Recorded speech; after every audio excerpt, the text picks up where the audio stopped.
pourrait te prendre celui-là. Tiens, je vais faire un croquis pour le dos.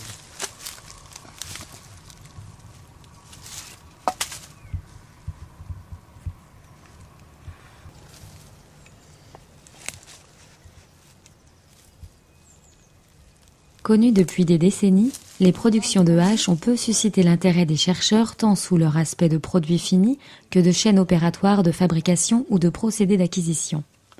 Pourtant, cet objet a été abondamment recherché par les collectionneurs et des quantités très importantes de haches en silex sont encore conservées dans les musées, associations ou chez des particuliers. Mis à part quelques travaux pionniers, les avancées récentes de la recherche en ce domaine sont liées au développement de fouilles de minières à silex à partir des années 1980, dans le cadre de l'archéologie préventive en particulier. Oh, pic en bois, je pense, ou à la barre, bâton à fouille, un truc, il met. Le problème, c'est qu'il y en a plus qu'un, par contre. Ça fait quoi, là? On est à 2 mètres, déjà, là? Ouais, ça suffit. Hein. C'est bien, hein? Ah, faut pas faire trop grand, hein. Ah, mais... Bah, les entrées n'étaient pas très grandes. Hein. Les entrées, a priori, elles devaient faire 1m50. Ouais, 1m50 à 2 maximum. Les productions de haches en silex issues de l'ère secondaire et tertiaire se développent à partir du néolithique moyen, durant le Cerny, mais surtout au Chasséen et Michelsberg, à partir de 4300 avant Jésus-Christ, pour perdurer au moins jusqu'à la fin du néolithique. Quelle que soit la matière première, les productions de haches en grand nombre nécessitent des matériaux abondants, de bonne qualité et aux dimensions adaptées au façonnage de haches, jusqu'à 30 cm de longueur. La récolte de blocs à la surface du terrain ou sur des coupes naturelles ne remplit pas ces conditions et le recours à l'extraction devient la méthode la plus rentable. Les plus anciennes dates et indices matériels obtenus sur les minières de Jablines, le Haut-Château, et Bretteville, le Rabais, témoignent de l'exploitation à grande échelle des gîtes de matières premières dès le Cerny. Néanmoins, lorsqu'un gîte est identifié, son exploitation était poussée jusqu'à l'exhaustivité. Ainsi, la présence de mineurs sur un même site pouvait s'étaler sur plusieurs centaines d'années, voire plusieurs millénaires.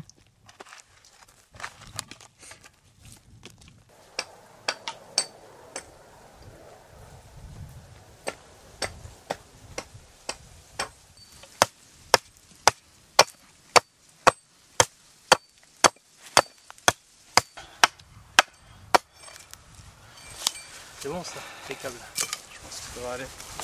J'ai accentué un peu le biseau. Oui.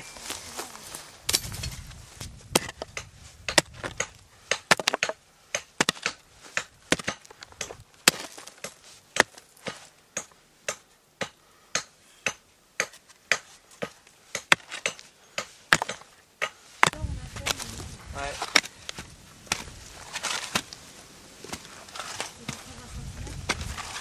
Ouais, tu dois faire ça, ouais.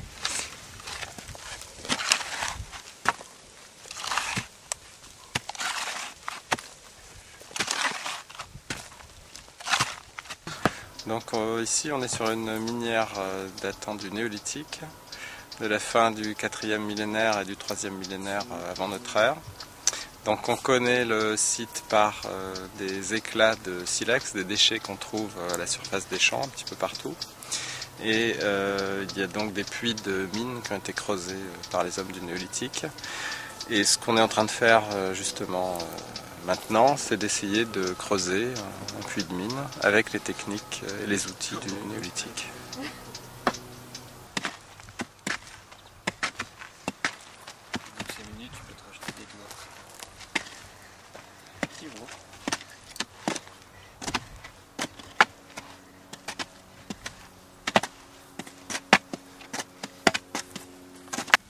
Les bagnards néolithiques.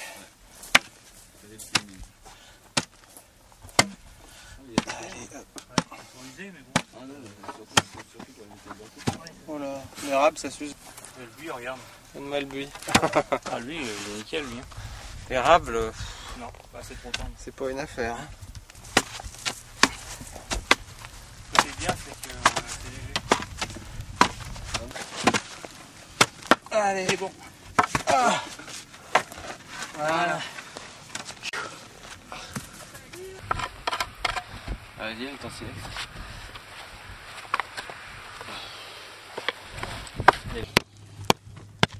Ça va comment? Ouais, ça va, doucement. À partir de 40 cm, le sédiment s'est transformé en un calcaire altéré mélangé à de la terre végétale qui rendait le sédiment plus meuble dans les premiers centimètres.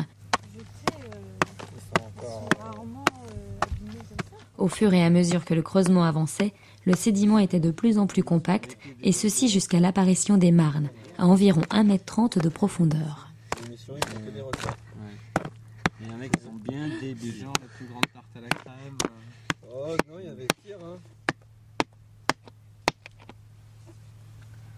Non, ça la prend pas plus que ça. Hein. Ouais, une fois qu'il est bien bouchardé, ça ouais. va. Je pense que j'ai pas vu d'autres gros enlèvements depuis tout à l'heure que je l'utilise. Hein. Ça c'était déjà fait.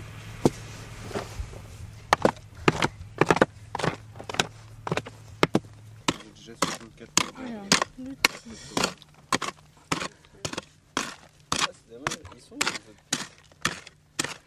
On les a laissés.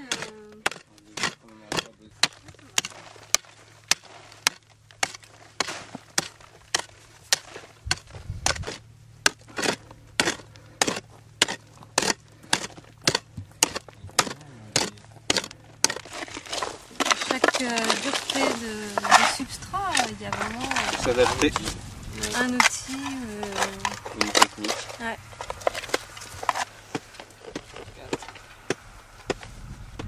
Caroline qui nous ramène une meule.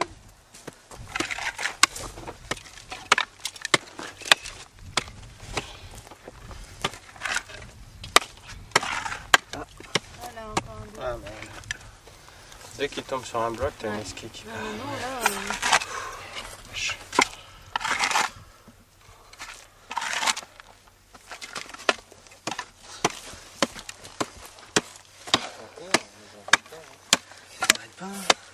Ça résiste quand même parce que Ouais, ça ça prend des résiste coups bien. hein, quand même.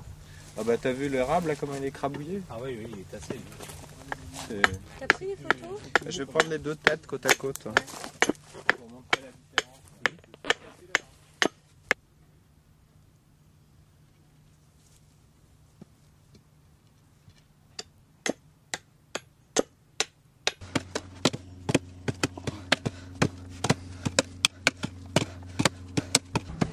Pas trop jeter dans le champ parce que, à mon avis, il va y avoir des. Ça va pas lui plaire d'avoir des cailloux dans son corps.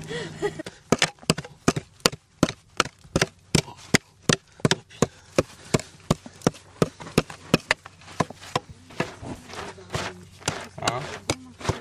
Si on fait un trou assez profond. Avec des baramines. Et après on progresse en faisant tomber le truc. Ouais, effectivement, c'est une bonne idée. Ouais, ça sera plus vite. Ça sera le coche.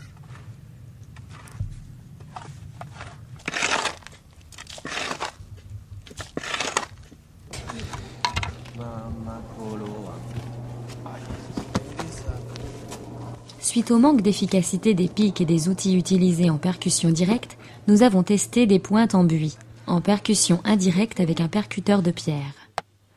La pointe est tenue par une personne, tandis qu'une seconde frappe au percuteur tenu à deux mains sur l'extrémité plane. Éveillé tout le temps à cause du risque de retasser, et puis finalement on s'est occupé. L'enfoncement des pointes dans le sol est essentiellement lié au nombre de coups, la force produite venant du poids du percuteur. Arrivé à une profondeur adéquate, entre 10 et 20 cm, en faisant levier avec le pic, on dégage les déblais sur la partie soulevée. L'importance des déblais produits nécessite leur enlèvement et un nettoyage régulier. Cette activité, contrairement aux autres précédemment testées, oblige la présence de deux agents travaillant simultanément. Mais l'efficacité est sans commune mesure avec les pics et les barres à mine précédemment utilisées. Ça en dépote pas mal.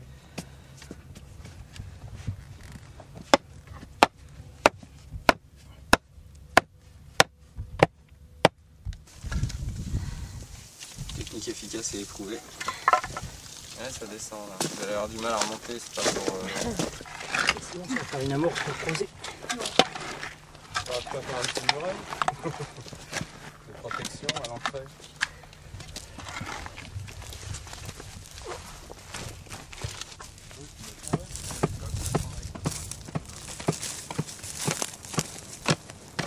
Ah, mais c'est bien, il y a du cœur à l'ouvrage. On n'a jamais les outils en bois dans les minières à silex et c'est pourtant les outils qui étaient utilisés principalement. Les principaux outils étaient en bois. Donc pour nous, la reconstitution, c'est le seul moyen de vérifier, puisqu'archéologiquement, on n'a pas de traces de ces outils. D'expérimenter, c'est la seule manière de reconstituer ces outils. On n'a pas d'autre manière de les retrouver. On va le dégager maintenant. Dégager tout.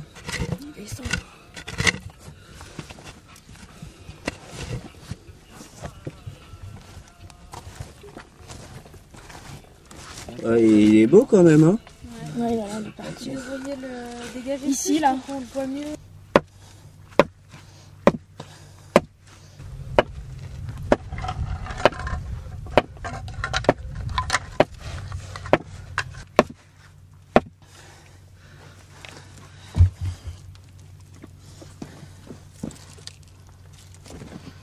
C'est bon.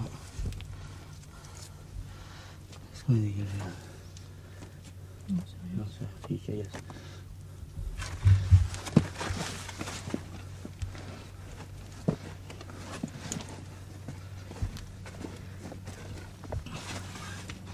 Un petit billet là comme ça pour faire le bord.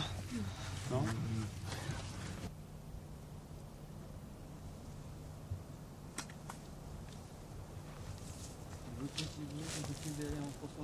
À partir de 1,30 m de profondeur, la nature du substrat change sous la forme d'un horizon marno-calcaire. 57. C'est dans cet horizon que l'on commence à rencontrer des blocs de silex, dans des pendages variés en discontinu.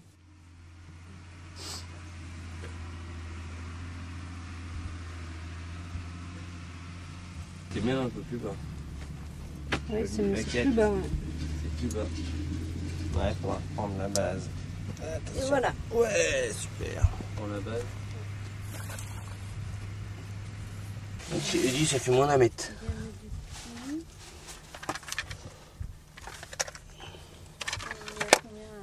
On a redescendu depuis. Hein. On est à 1,5 m. Ah ouais, tu vois, on a perdu. On va faire comme ça. Comme le burin. Ouais. Ben, un vrai burin. Finalement, les outils actuels N'ont pas beaucoup évolué, hein. Outils, anciens. On a simplement changé le matériau.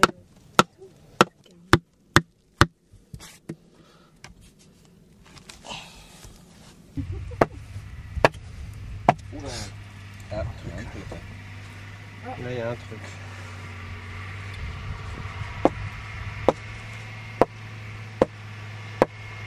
Putain, le but il est en train de réduire là. Ah, il y a un truc aussi là. Là, on est dans une zone plus complexe. La caillasse, là. Les minières sont des sites spécialisés distincts des lieux d'habitat. On n'y retrouve que très rarement des vestiges d'activités domestiques, céramiques, matériel de mouture, déchets de faune, etc. Ces sites sont dédiés à deux activités principales, l'extraction de la matière première et la taille des haches. Si l'on peut s'interroger sur la forme sous laquelle les pièces étaient emmenées hors de la minière, blocs bruts, ébauches ou haches taillées, l'absence d'outils liés au polissage ou de haches polies montre que cette activité n'était sans doute jamais réalisée sur la minière. Cette étape de finition était réalisée sur les habitats ou sur polissoirs fixes. Oh, Il y en a d'autres. il y a un nid de silex. Il y a un nid. Il faut descendre au niveau là, déchaussez pas les blocs. Oh, vous êtes dur, hein. C'est le jeu. C'est le jeu. Il faut avoir un bon niveau de bloc, de silex. Oh là là. Oh la tête. Ah bah voilà, là, Ah ouais, mais ça, on a pris le pic la aussi. tête rectifiée, voilà. On a pris le, Vous en voulez un autre? On va peut-être en prendre un autre parce que là. Quel petit là? Non, celui-là c'était pour autre chose. Celui-là il est taillé en biseau. Bah, on peut vous le retailler la pointe. Hein. Ouais. Il n'y a pas l'autre, l'ancien? Bien sûr. Parce qu'avec le soleil, Sur le ça silex perd avec de- les petits. Ouais. Il y a plein de petits éclats. Là, il y a- Je suis trop lourd pour l'échelle. Ah, ça fait du bien. On peut peut-être faire descendre un peu les bords là. Ah, si vous... pour les bords. Vous voulez avec un petit ferraillé chacun? Ouais, peut-être un truc plus petit que ça. Les petits trucs là. Ouais. Sur la tête. Bien. Ça tombe bien, hein. Ça tombe bien. Ici, tu te mets le petit- Ça va? Une heure de truc, ça fait... Ah, c'est sec. Hein. Vas-y. Merci. Encore? Remplissez un peu moins là. Oh, c'est bon, ça va aller. Ici, tu te mets le petit-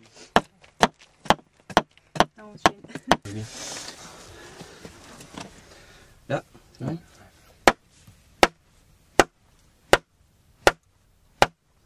Ça pique plus. Top. Là, c'est. Bon, bah, c'est par là. Comme ça.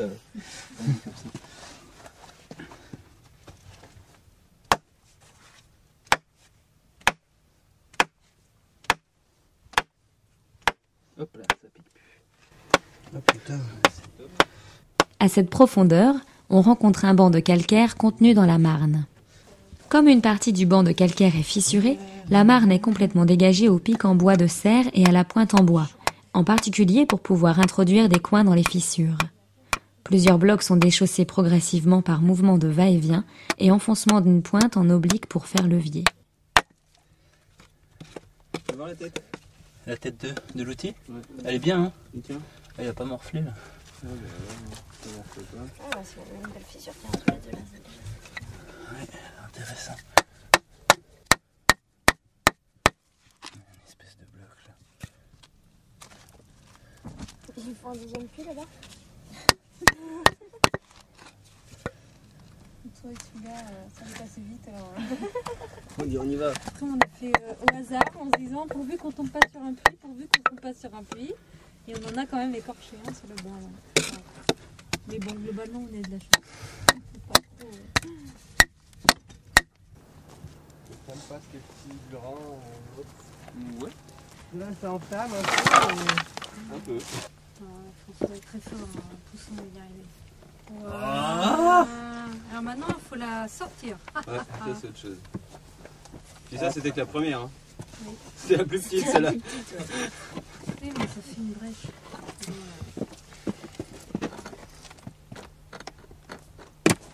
Ah, mais il manque pété. Qu'est-ce qu'il a cassé? C'est bon, hein. On a tout essayé, hein. Oh la vache.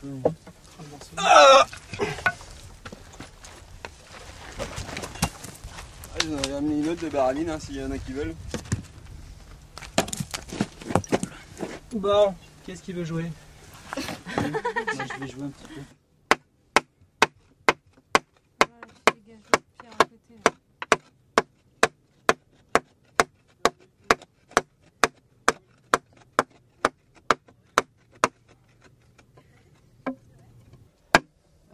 Là, ça glisse. Ouais, ça glisse, ça arrive. Ça glisse là. Ça arrive. Là, c'est calé. Elle bouge. Elle frémit. Elle quoi? Elle frémit. Ouais, je sais pas si elle résonne pas plus qu'autre chose. Hein. On peut pas retirer là. Si, c'est bon. Impeccable. Ouais, pas mal comme ça.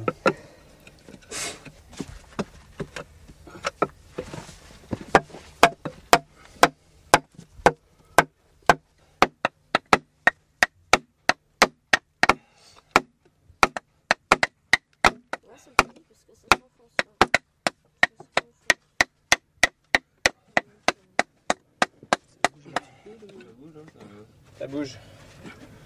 Pas beaucoup, mais ça bouge. Bien dessous.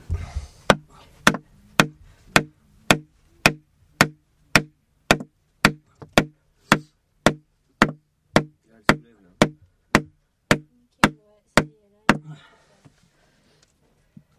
C'est bon, on est soulevé. On va la sortir.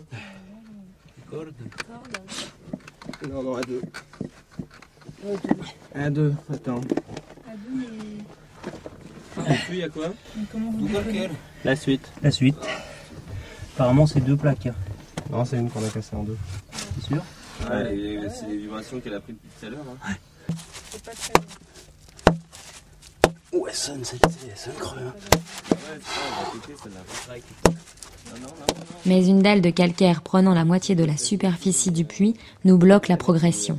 Ses bords partent sous les parois et il nous est impossible de la déchausser ni de la fracturer. Il n'y a rien qui bouge. Arrête.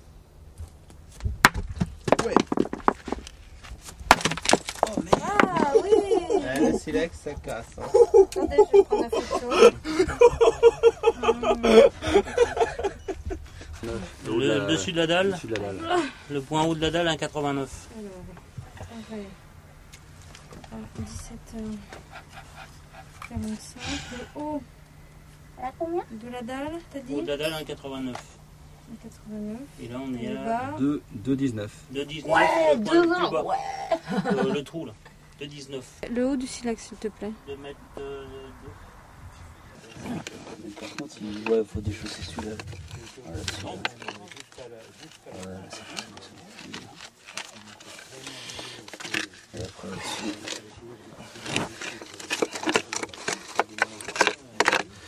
Si ça bouge. Ouais.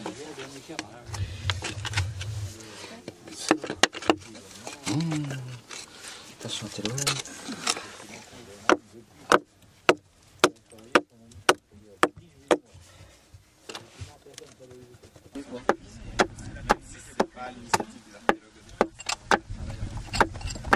Bah ouais. Ouais, je pense que c'est. Il est de bonne qualité. Bah oui, il est bon. Bah il faut Oui, il voir. a de bonne qualité, hein. ouais. Ah, il faudrait le déchausser pour voir. Quoi. Ah bah il faut un jour de plus. Sous le banc de calcaire, plusieurs blocs de silex apparaissent et révèlent un banc de silex à partir de 2,15 m de profondeur. Plusieurs blocs d'assez grande taille sont extraits. Le travail de déchaussement est assez long, faute de place pour manœuvrer.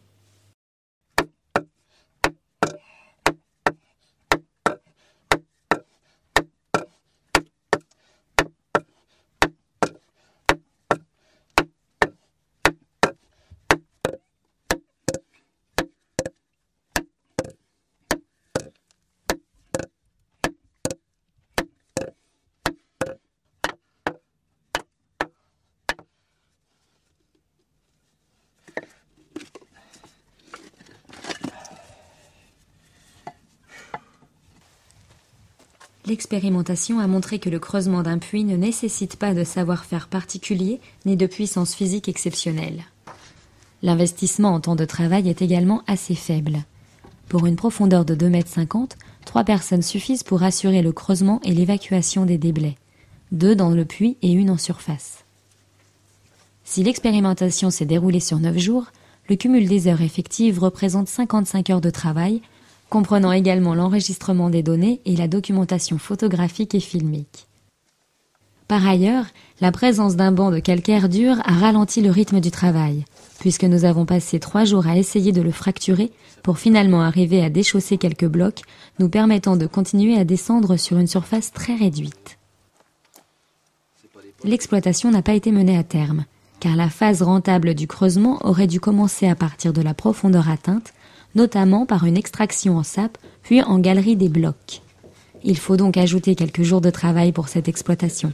Pour un banc à environ 2,50 m de profondeur, on peut estimer qu'en moins de 15 jours maximum, plusieurs centaines de kilos de matières premières pouvaient être extraites.